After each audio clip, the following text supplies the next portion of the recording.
day at Christmas, my daughter's husband stood up, glass in hand, and said, "Thank you for everything, but this is our life now. We can handle it on our own. You're not needed anymore."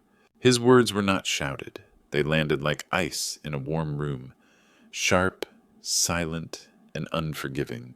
The table was still set with the remains of roast chicken and mashed potatoes, but the warmth had gone out of the meal.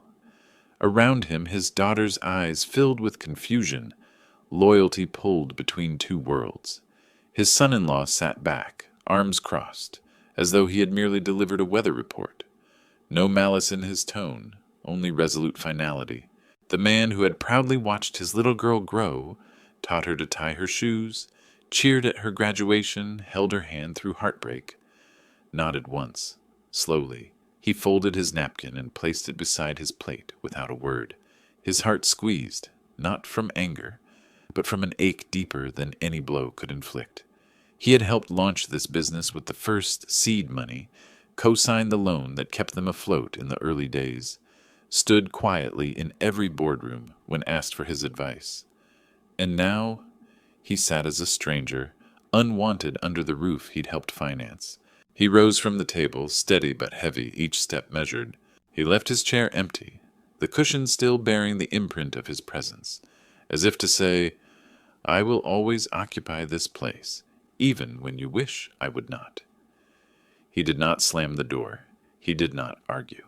He simply walked into the cold night, carrying with him a lifetime of memories more valuable than any inheritance they could ever grant. Friends, let me take a short pause. Would you share in the comments? Where are you listening from?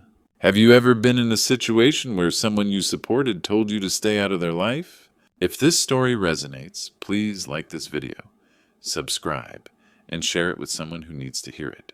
Your support helps us grow and bring more stories like this to light. Now, let's continue. Friends, let me take a short pause. Please write in the comments. Where are you listening from? Have you ever experienced something like this in your own life? Your stories matter, and we'd love to hear them. If this story touches your heart, please like, subscribe, and share it. That way, you're helping us grow and bring more stories like this to life. And now, let's continue. He stepped into the night without so much as a backward glance. The door nestled into its frame with a muffled sigh. No slam, just the quiet closing of a chapter in a life he had helped write. In his coat pocket lay a small, worn envelope, its contents hidden but precious. Inside were two things only he would ever see again: a faded family photograph taken at the christening of his granddaughter, her tiny hand wrapped around his finger, and a bank receipt, yellowed at the edges, bearing the notation Seed Capital, Business Development. No one knew he had been the silent engine behind his son-in-law's dream.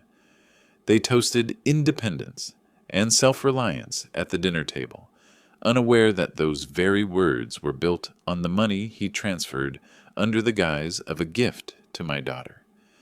They praised the husband's vision, never acknowledging the man who made that vision possible.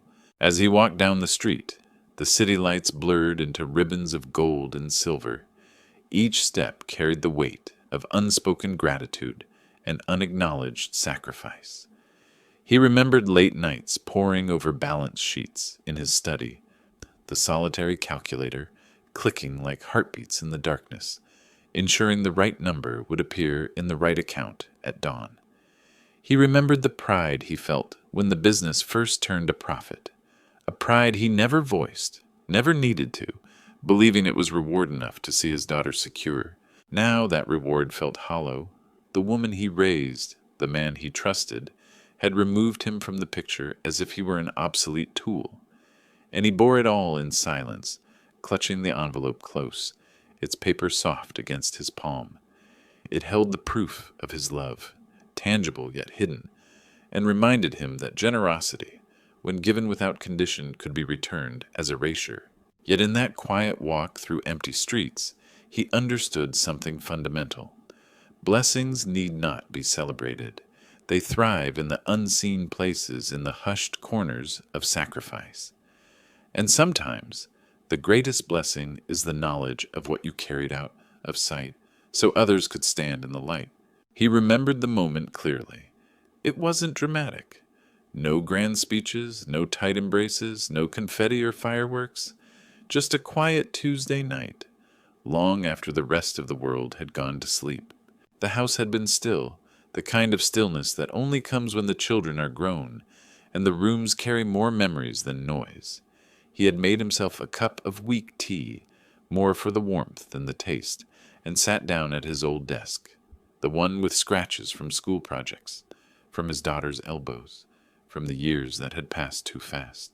On the screen, a banking portal, a simple task, a wire transfer, an amount that had taken him more than a decade to save in small pieces. Every deposit, a small sacrifice, choosing work over rest, silence over complaint, doing more and asking for less. There was no ceremony, just the blinking cursor where he could leave a note. He typed slowly, "Take care of her, that's all I ask." He didn't sign it, didn't want to make it about himself. The money was sent in her name, to her account, legally clean, emotionally full. They had just gotten married then, young, ambitious, believing that love was enough to carry them through the tides. And maybe it could be, if someone built a quiet harbor behind them. That was what he wanted to be, a harbor. Not a lighthouse, not a ship captain, just still water, safe water. He had watched them launch the business with hope in their eyes, the kind of naive fire that only youth possesses, a fire that doesn't see the wood quietly burning behind it. No one asked where the seed money came from. No one looked back, and he didn't expect them to. That was the point. He remembered watching from the corner at the opening of their first shop, a small cafe in a rented space near the old train station. He had stood behind the crowd, hands in his coat pockets, pretending to be just another passerby. She looked happy. That was enough. Even when they told friends they bootstrapped everything. Even when articles quoted his son-in-law's vision. Even when no one mentioned the hand that steadied the first step. He stayed silent. Not because he didn't feel the sting, but because love sometimes means allowing others to believe they did it alone. But it hurt. Not immediately, not with fire, but slowly, like rust, like a chair dragged across a wooden floor, leaving grooves you can't sand away. He didn't want gratitude printed on a menu or his name on the loan papers. He just wanted the truth to be remembered, even quietly, even just between them. And now, after being told at that dinner table that he was no longer part of this family, after being looked at like a guest in a home he had helped protect, it wasn't rage that sat with him. It was grief, the grief of being erased by the very people he had quietly built a life around. He sipped the tea, now cold. The city moved around him, but he sat still, like an old statue left in a park no one visited anymore. Not angry, not broken, but aware that sometimes the deepest sacrifices are the ones no one claps for, and yet he would do it all again, because real love doesn't demand applause. It only asks one thing: take care of her, and maybe one day they'd remember who first whispered those words into the silence of their beginning. The auditorium echoed with polite laughter and the occasional clink of glasses. A screen flickered above the polished stage, showing a sleek logo, a proud timeline of growth, a perfectly edited story of triumph. His son-in-law stood tall at the podium, sleeves rolled to the elbows, confident and clean-cut, the picture of modern entrepreneurship. Cameras clicked, applause swelled, and then came the words. "We built this from nothing," he said with a grin.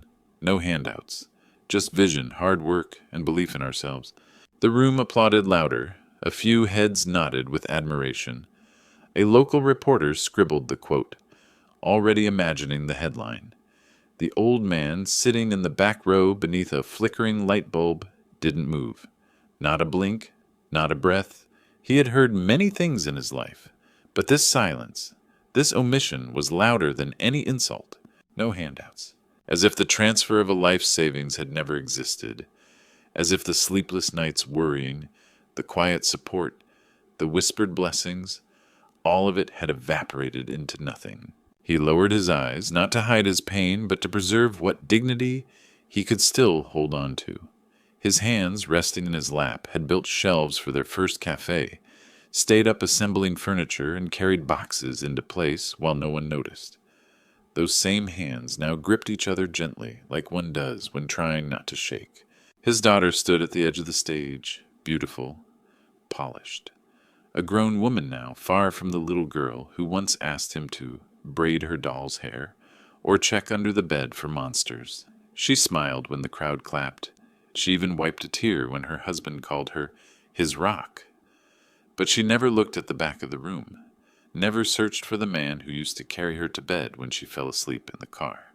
And when her husband finished, thanking his mentors, his investors, his college professor who always believed in me, she stepped forward and added only one sentence. We're proud to have done this entirely on our own. The air left his chest slowly, but not violently. It was not the kind of wound that bled. It was the kind that left a bruise where the heart used to trust. He waited until the last clap faded, until the room had turned to chatter and selfies, and waiters with wine trays. Then he stood quietly, smoothing the same jacket he had worn the day they opened their first door. It still fit, not just on his body, but on the memory of who he once was in their story. No one stopped him as he walked to the door. No one noticed. And that was the part that hurt the most. He had not expected fanfare, or even thanks. But erasure was something else. Erasure wasn't silence. It was a rewriting, a quiet betrayal that smiled to your face as it painted over your fingerprints. And yet, even as he walked into the cold night, even as the stars above felt farther than ever, he did not curse them. He did not wish them harm. He only wished they had remembered that all beginnings come from somewhere and someone. The night was colder than usual, not because of the air, but because of what had been left unsaid in a room full of noise. He arrived home late. The lights in his small apartment hummed faintly as he hung his jacket over the chair. The same chair where he had once fallen asleep, cradling his newborn granddaughter. The same chair that had waited for him through long, quiet years. He sat down slowly, not from age but from weight, the weight of being forgotten. For a moment he just stared at the small wooden cabinet across the room. It was plain, unremarkable, but it held pieces of a past no one wanted to remember. Pieces he had always kept quietly, not for leverage, not for pride, but for truth. With a heavy breath he got up, opened the middle drawer, and reached toward the back, past envelopes yellowed by time, past an old photo of his wife in her garden hat, smiling with sun in her eyes. And there it was, a neatly organized folder, edges worn but intact. He placed it on the table and slowly opened it, like peeling back a wound too long ignored. First, a wire transfer receipt dated 12 years ago. It bore his name and the words, "Personal gift, no conditions." Second, a scanned copy of the loan paperwork. He wasn't listed as the borrower. No, his name was hidden below, under guarantor. Quiet support, silent risk. Then, the bank's confirmation letter, stamped and signed, acknowledging the collateral, his own home. He had mortgaged it without telling anyone, not because he had to, but because they needed hope. And finally, a letter he had never sent, written on plain paper, dated the week the business launched. I believe in you, not because you've earned it, but because love gives before it receives. Take care of each other. That will be enough for me. He sat back, staring at his own handwriting. The ink had faded, but the meaning hadn't. He had never planned to use these papers. They weren't a weapon. They were a memory, a record of a love expressed through action, not applause. But tonight, as he listened to his name being erased, as the applause celebrated a myth of self-made men and the silence buried his sacrifices, something shifted. It wasn't revenge that stirred in him. It wasn't bitterness. It was clarity. There are moments in life when silence becomes complicity, when being erased demands a response, not for ego, but for the truth. He carefully put the documents back in order, closed the folder, and placed it on the table. He wasn't going to call a lawyer. Not yet. He wasn't going to knock on their door or show up with accusations. No, he was simply going to remind them, gently but unmistakably, that foundations don't disappear just because new floors forget to mention them. Some stories write themselves, but others are written in ink, backed by signatures and stored in drawers, waiting for the day someone remembers how it all began. It was meant to be a quiet evening, just a cup of coffee at the corner diner he used to visit when life felt simpler. When his daughter was little and used to swing her legs from the booth beside him, dipping her fries in his milkshake just to make him laugh. But that night, something shifted before he even stepped inside. Through the wide glass windows framed by reflections of city lights and passing cars, he saw them, his daughter, his son-in-law, a table full of bright faces and empty sincerity, laughter rising and fading like background music, glasses clinking, the performance of success in full swing. She looked beautiful, confident, polished, comfortable. Not the little girl who once squeezed his hand before every school recital. Not the woman who cried on his shoulder the night her husband's business almost failed. This version of her, it was someone he didn't recognize. Or maybe someone who no longer recognized him. And her husband, the man who once called him Dad with shaky gratitude, now gestured animatedly about quarterly growth and international partnerships. His voice rang louder than the others, designed to impress, designed to dominate. At one point he leaned back in his chair, smirked, and said, "And we built this ourselves, brick by brick." The others nodded, impressed. A toast followed, but his daughter didn't raise her glass right away. She hesitated just a moment, eyes flickering across the room as if something tugged at her. A memory, perhaps, or maybe nothing at all. He stood at the counter by the entrance, still outside their spotlight, still beyond the warmth of their celebration. Not because he wanted to be distant, but because they had moved the distance between them. She didn't see him, or maybe she did and chose not to. He didn't wave, or maybe he couldn't. The waitress asked if he needed a table. He smiled softly and said no, just coffee to go. And so he waited, quietly, while his family laughed 15 feet away, yet further than they had ever been. He watched as her husband performed generosity, ordering another bottle of wine, speaking about legacy and vision. How odd it felt, hearing the word legacy from the mouth of a man who had borrowed someone else's and then buried the source. When his coffee arrived, he thanked the waitress, left a generous tip, and stepped back out into the night. Outside, the air was crisp, the kind of air that wakes you up. That reminds you, pain doesn't always come with screams. Sometimes it arrives with clinking glasses and familiar voices that now sound like strangers. He walked home slowly, the steam from his cup rising into the silence. He didn't cry. He didn't rage. He just remembered. Not the dinner he had just witnessed, but all the meals he had missed to send extra payments. The nights he worked overtime to cover bills that weren't his. The mornings he smiled even when his back ached, just to let her know she had someone in her corner. They were celebrating a story that began long before they realized they were in it.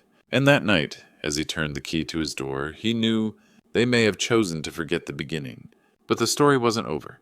The phone rang late, long after the streetlights had blinked on and the neighborhood had gone quiet. He sat alone at the kitchen table, the gentle hum of the refrigerator filling the silence. The screen lit up with a familiar name. Emily, his daughter. The name alone used to make his heart soften instantly like a reflex. He let it ring once, twice, then answered, voice steady, though his pulse quickened. "Dad," she said, a little too quickly, like she'd been rehearsing. Her voice wasn't warm, just urgent. "Do you have a minute?" Of course he had a minute. He always did. For her, even when she didn't have one for him. "We've had a bit of an issue," she continued. "Taxes, just a small miscalculation, nothing major, but it caught us off guard." She paused. He said nothing. Her voice dipped lower. "I wouldn't ask, but it's short term. We just need a little bridge. I told Adam I'd call you because, well, I figured you might still have, I don't know, something tucked away." He heard it then, not desperation, but expectation. Not closeness, but convenience. Like a button being pushed on an old machine that had always worked. He stared at the photo pinned to the fridge, a worn-out snapshot of the three of them. Emily on his shoulders, age 6, grinning with missing teeth. Her mother laughing in the background. A different life, a different world. A time when his name meant protector, not provide. He took a slow breath, set his cup down. I see, he said gently. But if Adam built it all from scratch, if it's truly his, then surely he can handle a few taxes. Silence. Dad, she tried, but he cut in, still calm. I remember the day you two told me I wasn't needed anymore, that you had your own path. I respected that. His voice didn't rise. It didn't need to. I still respect it. She didn't respond right away.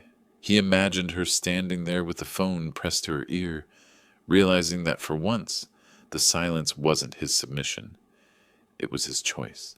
Okay, she finally whispered. I understand. He didn't say I love you. Not because he didn't, but because love wasn't the question anymore. It never had been. The question was, what do we do when those we love forget what we gave up for them? After the call ended, he sat in stillness for a long time. He wasn't angry. He wasn't smug. He was quiet. The kind of quiet that comes not from weakness, but from strength that finally stops bending. Outside, the night deepened. Inside, the light above his table glowed soft and steady. And somewhere across town, a man who claimed to build everything on his own was realizing, perhaps for the first time, how fragile a foundation becomes when it's built on forgotten hands. He opened the file absent-mindedly, the way people do when they think they already know what's inside. It was late. He was tired, and the accountant had said something about needing to confirm the details for the renewal of the loan. Just standard paperwork, nothing dramatic. Adam sat at his sleek desk in the office above the storefront, bathed in the dim glow of the desk lamp. Outside, the city buzzed, unaware. Inside, time was about to stop. He flipped through the pages with routine detachment until he reached the older section, yellowed slightly at the edges, clipped together. A scan of the original application, signatures, disclosures, and then a name, not his, not his wife's. Walter Jameson, guarantor. Primary collateral, personal funds. He stared. The world didn't just pause. It cracked. For a moment, Adam genuinely didn't understand what he was looking at. Then he flipped to the attached transfer summary, dated over 6 years ago, the initial deposit into the business account, the account he had used to pay for the first lease, buy equipment, print menus, came from a bank account that wasn't his. It was Walter's. The numbers didn't lie. The routing number matched the one on the old paper trail. He hadn't built the business alone. He had built it on the back of a man he had dismissed, on the kindness of a man he had erased from the story. Adam leaned back in the chair. The silence of the office pressed in around him like a weight. The LED sign downstairs, glowing with the name of his restaurant, his vision, his supposed solo triumph, suddenly felt like a billboard for a lie. He thought of the night Walter left the dinner table without protest. He thought of the gentle nod, the silence, the soft goodbyes. He thought of how easy it had been to believe his own narrative, that he had done it all, built it all, earned it all. And now, staring at the black and white proof, he couldn't breathe. The folder was still warm from his hands, but it felt like ice. In that moment, Adam realized what kind of inheritance he had actually received. Not just money, not just help, but faith. A quiet kind of love that asks for nothing in return. The kind of love that steps back, even when it built the floor you're standing on. But what had he done with it? He didn't slam the folder shut. He didn't cry. He didn't call anyone. He just sat there, while the truth, no longer buried, stared back at him. Silent, undeniable, and utterly shattering. He didn't call ahead. He didn't text. He just came. The streets were still damp from the morning rain, and the air carried that crisp sharpness only autumn could bring. Walter walked slowly, each step steady, not out of hesitation, but out of weight. Not physical, emotional, generational. The restaurant was open, busy, lunch hour. People laughed over soup. Orders were shouted, plates clinked. Music played softly. The world spun on, unaware of the moment unraveling at its center. Walter stepped inside. No drama, no announcement, just the soft creak of the door and the faint bell overhead that barely registered over the hum of success. Behind the counter, Adam looked up. The second their eyes met, the noise around them thinned. Customers still chatted. Staff still moved. But between father and son-in-law, there was a vacuum, a quiet pull where truth finally demanded its space. Walter didn't raise his voice. He didn't point. He didn't accuse. He just stepped forward, his shoes wet from the sidewalk, his coat slightly wrinkled, and in his hand, a folded sheet of paper, not to wave like a flag, but to hold like proof of what had always been there. "I'm not here to fight," he said. Adam opened his mouth, then closed it again. Walter nodded slowly. "You once told me I wasn't part of your life, that I needed to step aside, and I did, quietly." He held up the paper, just a moment, and then lowered it again. "But you built this business on stones I laid, not because I wanted credit, but because I believed in you." The silence between them was deafening now. A waitress stopped mid-step. A customer at a nearby table turned her head, sensing something not on the menu. Walter took one more step forward. "I didn't ask to be your story. I just didn't expect to be erased from it." He didn't wait for an answer. His point wasn't anger, it was dignity and grief. Adam looked like a man unraveling, thread by thread.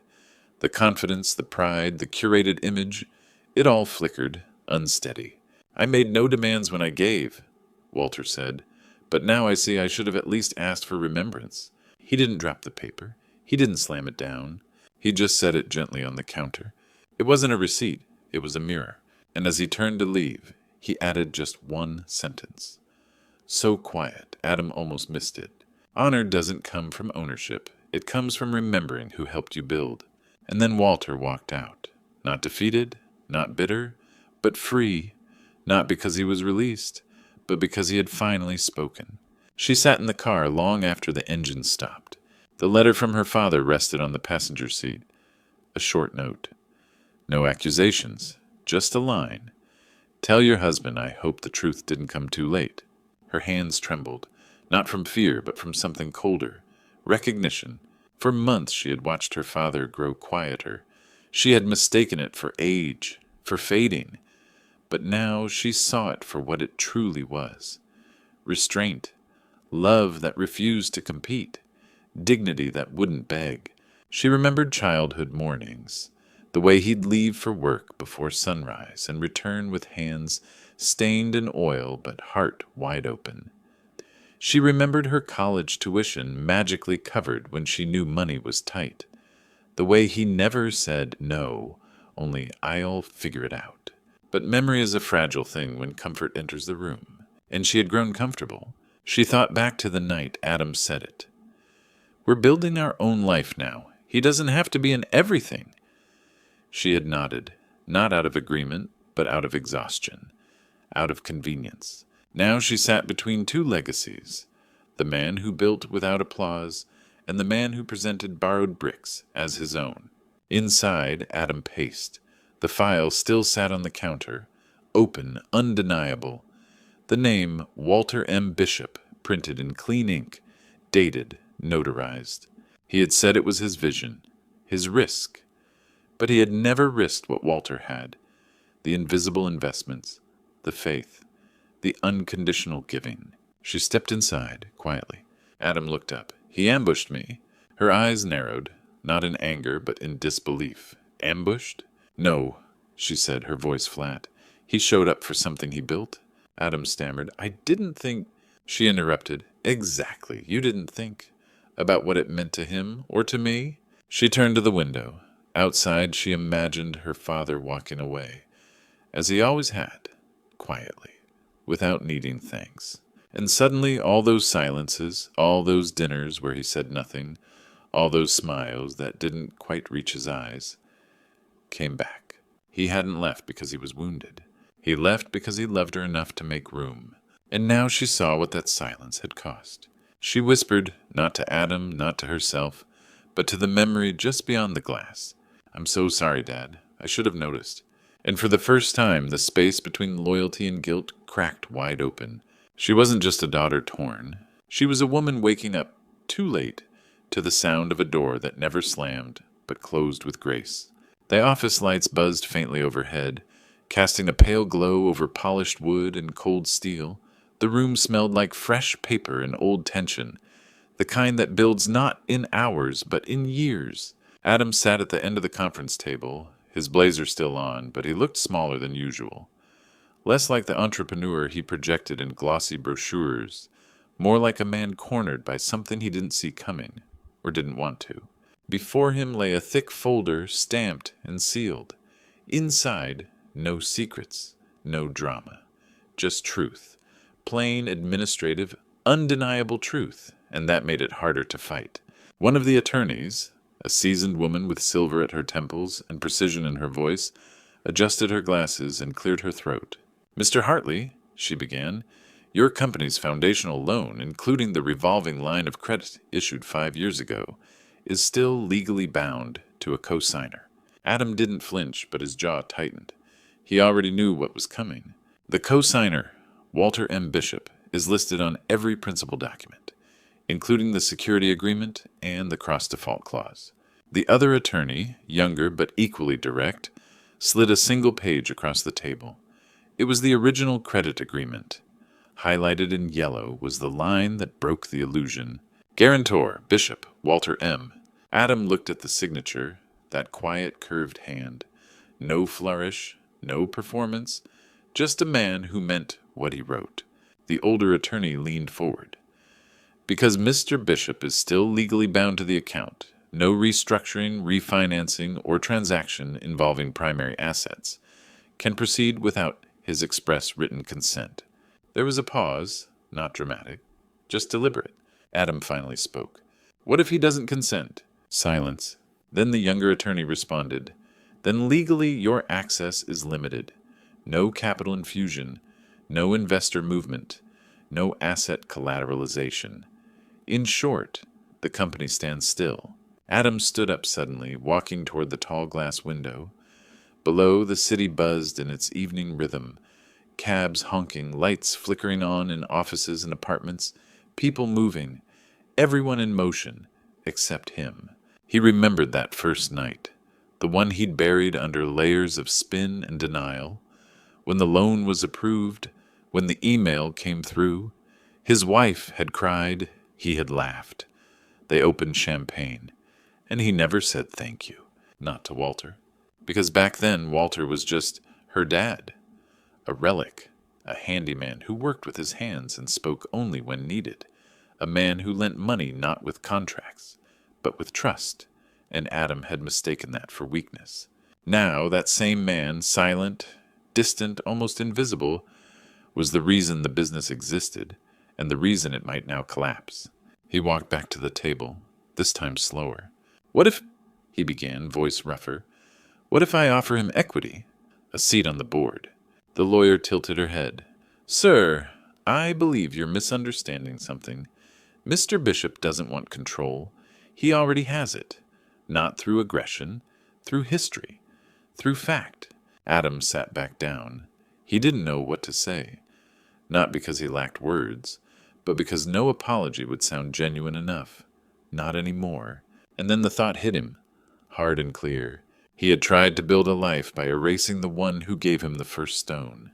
Across town, Walter sat by the window of his small study, sipping black coffee from a chipped cup. He didn't have an assistant, or a calendar full of meetings, just a stack of handwritten letters and one phone call from the bank he hadn't returned. The banker had asked, "Mr. Bishop, do you want to press charges for fraud?" He had chuckled gently. "Number, just let the paper speak." And they had, not out of revenge, but because the time had come for the world to remember who truly built what. Not with speeches, but with signatures. The post went live at exactly 7:43 p.m. A polished image of Adam and his wife standing in front of the company's flagship office, arms gently entwined, smiles practiced and polite. Beneath it, the caption began with a familiar tone. "We wouldn't be here today without those who believed in us from the beginning, especially my father-in-law, Walter Bishop." That was it. No names of loans, no acknowledgement of guarantees, no truth about who risked everything before the idea had shape. Just a brief, surface-level nod to a man who had been erased from boardrooms, speeches, and interviews for years. It was shared across platforms, Instagram, LinkedIn, even in a newsletter. The PR team added hashtags. Investors liked it. But in the comments, the air was different. Too little, too late. You said your startup was bootstrapped. Now it's grandpa funded? This isn't an apology. It's a headline cleanup. Respect is not retroactive. The silence beneath the post was louder than any applause, because people could tell this wasn't gratitude. It was fear wearing a grateful mask. And somewhere in a quiet corner of the city, Walter saw the post too, not because he subscribed, but because a neighbor at the assisted living center, younger and tech-savvy, brought over her tablet and said with a kind smile, "You're on the internet today." Walter looked at the image, the same lobby he helped renovate in the early days. His own hands had carried in the tiles. He recognized the windows, the curve of the wood he sanded himself. His name, once absent, now floated under a photo like a footnote, tacked on, obligatory, as though inclusion could fix erasure. He didn't comment, didn't share. He simply closed the screen and nodded. In his drawer, the original promissory letter still sat, the one addressed to his daughter, written in long, deliberate lines. "I don't need credit, just kindness." It had been ignored, so now the account stood frozen, not out of spite, but principle. Walter knew something his son-in-law hadn't learned yet. Apologies shouted from a stage mean far less than whispers shared in private, especially when whispered too late. His silence now was not bitterness, it was clarity. He didn't want revenge. He didn't want applause. He wanted his daughter to remember. He wanted the man she married to realize integrity can't be delayed and still feel real. Outside his window, autumn leaves floated gently to the ground, and with them Walter let go of any hope for a real apology. Some acknowledgments don't mend, they expose. He sat at the polished conference table of a small legal firm, but this time it wasn't to defend the truth of past actions. It was to shape a future he believed in, one that could never be hijacked by ego or entitlement. The lawyer cleared his throat, placing thick documents before him. At the top of each page was a bold title, the Bishop Trust for Entrepreneurial Integrity. Adam failed to mention this fund in any post or speech. No one was expecting it. He signed his name with deliberate strokes, each one a quiet declaration that his legacy would not be defined by broken trust or buried sacrifices. It would be defined by something stronger, principle. The trust was funded with the very money that once stood hidden behind bootstrapping rhetoric. But those funds now carried a new purpose. They would underwrite the dreams of young visionaries who believed in hard work, ingenuity, and honesty. Not just a pitch at a boardroom table, but a pledge to disclose backers, to honor debts, and to build businesses that lifted communities rather than exploited them. Most importantly, the trust mandated a course for every recipient, financial honesty and responsibility. A program designed to teach budding entrepreneurs not only how to balance books, but how to balance ethics with ambition. A course that required them to study real cases of generosity and betrayal, Walter's included, and to pledge their own names to a code of transparency. He didn't announce the trust to the world. He sent invitations to select nonprofit partners, community colleges, and local incubators, people who understood that true innovation flourishes in environments of trust. He asked only one thing: treat this gift as a lifeline, not a loan, and never forget the hands that built the ladder you climb. That evening he returned home to the small garden behind his house, still damp with autumn rain. He looked out at the seedlings sprouting between the rows of basil and thyme, green shoots pushing through dark soil, resilient and hopeful. He thought of his daughter, now awake, somewhere between regret and relief, and of Adam, who might one day understand why offering an inheritance to a fund was more powerful than offering it to a man. Because real inheritance isn't a shard of glass pressed into your hand. It's a bridge extended across generations, a chance to rewrite mistakes not with blame, but with opportunity. He closed his eyes and inhaled the scent of wet earth and new beginnings. His own story, once marred by erasure, was now a cornerstone for others. And somewhere in the quiet of that night, a small notebook lay open on his desk, ready for the next idea, the next lesson, the next uncelebrated gift the world didn't yet know it needed. His real legacy wasn't a line on a company balance sheet. It was a promise planted in unexpected soil, destined to grow stronger than any spoken apology could ever achieve. It was tucked inside the drawer she never opened, the drawer in the old cabinet, the one they brought from her childhood home but had never fully unpacked. Dusted with time and half-forgotten memories, it groaned when she slid it open. Inside were small things, a keychain from a summer fair, faded photos with creased corners, and a white envelope, sealed but yellowed at the edges. Her name was written in a familiar, deliberate hand. Not formal, not demanding, just hers. To my daughter. She didn't open it right away. She held it between her fingers like it might break. Something about the weight of it, light but full, made her sit down before she even realized her knees had gone weak. When she broke the seal, the air shifted. It wasn't long. No angry paragraphs, no accusations. Just truth in its simplest, most disarming form. I didn't know how to be needed when you decided I was in the way. So I left, not out of pride, but to make space. I thought maybe silence would hurt less than watching you pretend I was never there. But know this, I never stopped being your father. I never stopped being near. And I never stopped loving the girl who once ran to me when she was scared of thunder. She read it once, then again, and again. Each line cut deeper than the last. Not because it was cruel, but because it wasn't. Because it was full of grace where there could have been fire. Because he didn't lash out. He stepped back, gave her the room she thought she needed, and paid for it in silence. And that was when the tears came. Not loud sobs, but quiet, breathless ones. The kind that rise up from a place you've buried too deep for too long. She remembered things she had let herself forget. How he used to leave notes in her lunchbox. How he'd drive across town just to change her flat tire without saying a word. How he said, "I'm proud of you," even when she wasn't proud of herself. She thought of the business, the dinners, the lies she let breathe too long, and most of all, she thought of what it meant to erase someone not with violence, but with absence, with the simple, devastating decision to no longer look their way. The letter fell from her hands onto the carpet. She didn't pick it up. She didn't need to. Its words had already wrapped themselves around her heart. He hadn't asked for anything, not recognition, not money, not even an apology. He only asked to be remembered, and now she couldn't forget. He chose a small house on the edge of a quiet lake, where the water lapped gently against weathered pilings and the only lights at night were the flicker of stars overhead. The hand-hewn cabin stood apart from the world's bustle, tucked into pines whose trunks told stories in rings and whispered secrets in needles. Here he would write his next chapter, far from boardrooms, far from dinner tables that once felt like courts. Inside, the silence was soft and deep, wrapping around him like a well-worn blanket. He arranged his desk by the window so that morning sun would fall across scattered notebooks, pages filled with reflections on business, family, and the fragile architecture of forgiveness.